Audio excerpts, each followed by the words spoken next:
본문 말씀 마태복음 14장 13절로부터 21절까지 말씀 중심을 해서 믿음의 자세, 감사와 기다림이라는 제목으로 말씀 증거하도록 하겠습니다. 믿음의 자세, 감사와 기다림입니다.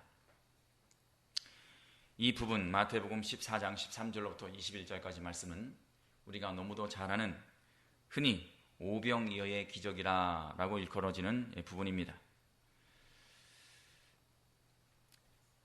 예수님께서 사람들 앞에서 천국 복음을 증거하실 때 많은 사람들이 예수님께 나왔음을 알 수가 있습니다. 여러 고을로부터 걸어서 쫓아간지라. 예수님의 말씀이 얼마나 영적으로 맛있고 달콤한지 사람들이 그 맛을 잊지 못해서 계속 예수님을 쫓아갔습니다. 이것은 세상의 것으로는 만족할 수 없었던 사람들이, 각종 세상의 고난과 병중에 있던 사람들이, 영적으로 병들어 있던 사람들마저 예수님의 그 치유의 역사, 영이 변하는 역사에 반해서 끊임없이 쫓아갔음을 알 수가 있습니다.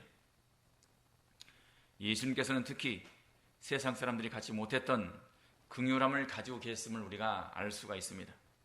14절 보시면 예수께서 큰 무리를 보시고 불쌍히 여기사 그 중에 있는 병인을 고쳐주시니라.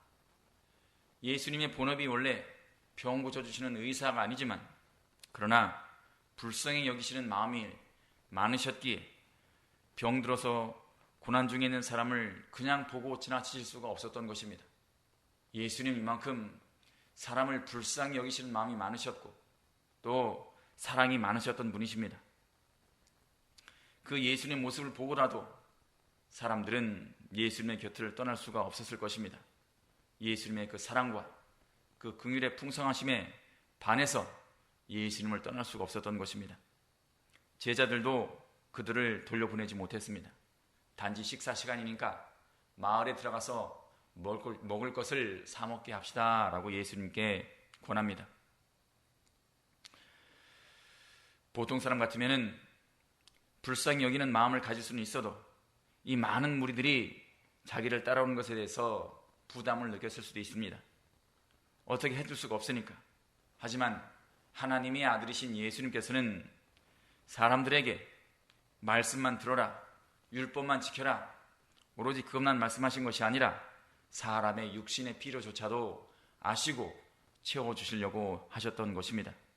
영적인 필요뿐만 아니라 우리의 육적인 필요도 하나님의 아들이신 예수님께서는 잘 알고 계셨던 것입니다. 왜냐하면 똑같은 육신의 성정을 가지셨기 때문입니다. 마을에 들어가서 먹을 것을 사 먹게 하자라고 제안하는 이 제자들에 대해서 예수님께서 말씀하시기를 갈 것 없다. 너희가 먹을 것을 주어라 라고 말씀하십니다. 하지만 그에 대해서 제자들이 말하기를 여기 우리에게 있는 것은 떡 5개와 물고기 2마리뿐이다 라고 얘기를 합니다. 제자들은 이 많은 사람들에 비해서 떡 5개와 물고기 2마리밖에 없다라고 말하는 것입니다. 이것은 어디까지나 현실을 말하는 것입니다. 현실적으로 불가능한 것을 예수님께서는 말씀하시는 것처럼 제자들은 부정을 하고 있습니다. 하지만 갈 것 없다. 너희가 먹을 것을 주어라 라고 말씀하시는 예수님은 이 현실을 모르실 리가 없습니다. 예수님은 현실의 눈도 가지고 계시고 믿음의 눈도 가지고 계십니다. 그러나 항상 믿음으로 현실을 이기시는 분이 바로 예수님이십니다. 예수님은 세상을 창조하신 것처럼 아무것도 없는 곳에서 모든 것을 만드셨던 것처럼 예수님에게는 이 떡 2개와 물고기 5마리로 10,000명이 넘는 사람을 먹이시는 것은 예수님의 눈으로 보기에는 믿음의 문제였다는 것입니다.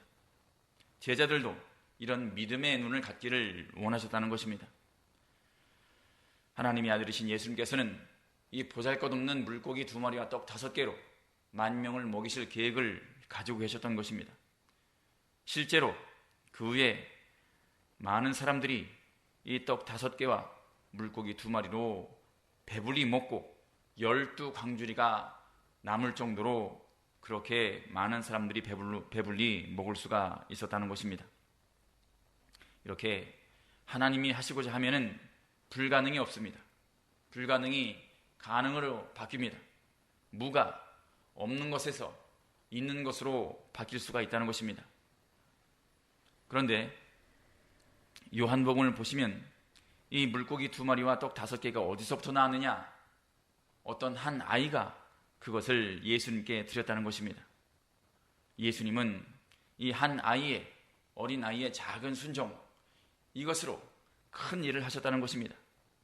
사람이 순종을, 작은 순종이라도 하면은, 작은 믿음이라도 가지고 작은 순종이라도 하면은 하나님께서 그것을 가지고 큰 역사로 이루신다는 것입니다. 우리가 예수님 믿을 때, 하나님 따라갈 때 지금은 어렵고 나중에 조금 더 돈 벌어서 좀 더 많이 헌금도 하고 11조도 많이 할 테니까 조금만 기다리시라, 이렇게 생각할 때가 있습니다. 하지만 그것은 예수님께서 우리에게 원하시는 믿음이 아닙니다. 하나님을 기다리시게 해서는 안 되는 것입니다. 우리가 지금 비록 가진 것이 적은 것이라도 그 적은 중에 작은 믿음이라도 써서 하나님께 드리면은 하나님께서는 놀라운 역사로 말미암아 많은 사람들을 풍족해 하실 수 있게 한다는 것입니다. 인간적인 계산으로 참으로 이것은 너무 적으니 이것으로 어딜 가서 투자를 하든가 굴려서 좀 더 불려서 그 중에서 하나님께 드리겠습니다. 그러니까 하나님 내게 복을 주어서 내 돈을 좀 불려 주시옵소서, 이렇게 얘기하는 것은, 이것은 어디까지나 인간적인 것이고 계산이고 불신이라는 것입니다. 하나님을 시험하는 것이 되기도 합니다. 하나님과 거래하자는 것입니다. 이것은 다시 말씀드리지만 하나님께서 원하시는 믿음이 아닙니다. 지금 작은 것을 가진 그 중에서 먼저 하나님께 드리고 하나님의 의와 그 나라를 먼저 구할 때 하나님께서는 이 오병이어의 기적이 문제가 아니라 더 큰 기적이라도 우리 중에 행하실 것을 우리가 믿어야 한다는 것입니다. 믿음은 이렇게 써야 하는 것입니다. 하나님의 약속하신 것은 우리가 무조건 믿어야 하는 것입니다. 그렇게 믿고 행하는 것은 항상 하나님께서 큰 복으로 우리에게 돌려주실 것을 믿는 여러분과 제가 되었으면 좋겠습니다.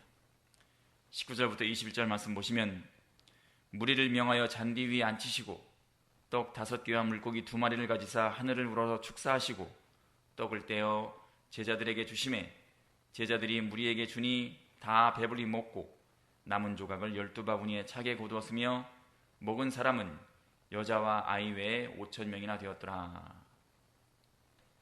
여기서 축사한다라는 말씀은 감사한다라는 말씀입니다. 원어로는 감사한다는 뜻입니다. 물고기 2마리와 떡 5개, 아주 보잘것없는 내용이지만 예수님께서는 그것조차도 하나님께 감사하셨습니다. 감사가 있는 곳에 결국 기적이 있었다는 것입니다. 우리 삶 가운데도 포기하지 않고 하나님을 의지하는 자에게는 하나님께서 능력을 보여주십니다. 이 거짐의 역사, 풍족함의 역사는 예수님께만 가능한 것이 아닙니다. 진정 하나님을 믿고 하나님께 맡기고 순종하는 자에게는 똑같은 기적의 역사가 얼마든지 있을 수가 있다는 것입니다. 어떤 사람은 이 부분에 대해서 얘기하기를, 사실은 많은 사람들이 자기 도시락을 싸가지고 숨겨놓고 있었고 먹을 시간이 되자 그 중에 일부가 자기 도시락을 내놓기 시작했고 그것을 본 다른 사람들도 다 숨겨놓은 자기 양식을 다 꺼내놔서 한데 모았기 때문에 많은 사람들이 먹을 수가 있었다, 이런 식으로 해석하는 사람도 있지만 그것은 믿음이 아닌 것입니다. 우리는 성경 말씀대로 믿어야 하는데 분명히 예수님께서는 감사함으로 말미암아 큰 기적을 이루셨다는 사실을 우리는 알아야 하는 것입니다. 오늘같이 그 당시에는 남자만 사람 수로 쳤기 때문에 5,000명이라고 하는 것은 남자의 수입니다. 그렇기 때문에 거기에는 여자도 있었을 것이고 어린아이도 있었을 것이고 했기 때문에 전체 인구는 10,000명이 좋게 넘었을 것입니다. 이것은 그야말로 큰 기적을 행하셨다는 것입니다. 하지만 기적은 그때만 있는 것이 아니라, 예수님만 행할 수 있는 것이 아니라 오늘날 우리에게 예수님께 드리는 작은 것 하나, 작은 믿음으로부터 기적은 얼마든지 하나님께서 이루실 수 있다는 것입니다. 또 하나, 떡 기적은 하나님께서 우리에게 자기를 사랑하는 백성들에게 일용할 양식을 공급해 주시는 분이라는 사실을 가르쳐 주십니다. 하나님은 우리에게 말씀만 열심히 보고 하루 종일 기도만 해라, 그런 분이 아니십니다. 하나님께서는 사람의 필요를 채워주실 수 있는 분이십니다. 없다면 우리에게 믿음이 없는 것이고 기도가 없는 것입니다. 믿고 기도하면 하나님께서 얼마든지 채워질 수 있는 분이십니다. 창조주 하나님께서는 이 세상에 지금도 모든 생물들을 먹이시고 입히시고 책임지시는 분이십니다. 우리가 그 하나님을 한시라도 잊어서는 안 되는 것입니다. 하나님의 능력으로 말미암아 풍족해지는 방법은 예수님께서 축사하셨듯이, 감사하셨듯이 우리도 감사하는 것이랍니다. 우리가 하루를 시작하면서 참으로 감사하고 있는가? 새로운 목숨을 오늘도 이어주신 것에 대해서 정말 감사하고 있는가? 나의 직장과 지금 내가 가지고 있는 것에 대해서 감사하고 있는가? 사실 하나님 앞에서 우리가 그것을 가지고 있을 권리, 가지고 있을 만한 충분한 어떠한 아무것도 없습니다. 우리가 하나님께 드린 것이 적음에도 불구하고 이 많은 것을 주셨으니 얼마나 감사해야 하는가? 우리가 이제는 참으로 감사하는 법을 배워야 할 것입니다. 또 하나, 우리가 염려하지 말아야 할 것입니다. 하나님께서는 이렇게 본인을 따르는 무리들에게, 당신을 따르는 무리들에게 이렇게 충분히 공급해 주시고 먹여주시고 입혀주십니다. 단지 우리에게 요구하는 것은 먼저 그 나라와 그 의를 구할 것만 요구하십니다. 우리에게 이런 믿음만 있으면 앞으로도 영원히 하나님께서는 우리와 함께 해주시고 우리의 필요를 채워주실 것입니다. 우리가 이 하나님을 잊어서는 안 되는 것입니다. 만족이 있는 곳에 감사가 있고 또 감사가 있는 곳에 하나님께서는 더 큰 복을 주실 것입니다. 하나님이 복 주시기를 기다리는 마음이 있다면 먼저 감사하기를 기다리는 하나님의 마음을 우리가 알아야 하는 것입니다. 오늘도 감사로 시작하고 감사로 마치는, 그래서 하늘의 신령한 복을 받는, 땅에 기름진 것으로 또 받는 여러분과 제가 되기를 바라며 말씀 증거 마치겠습니다. 기도하시겠습니다.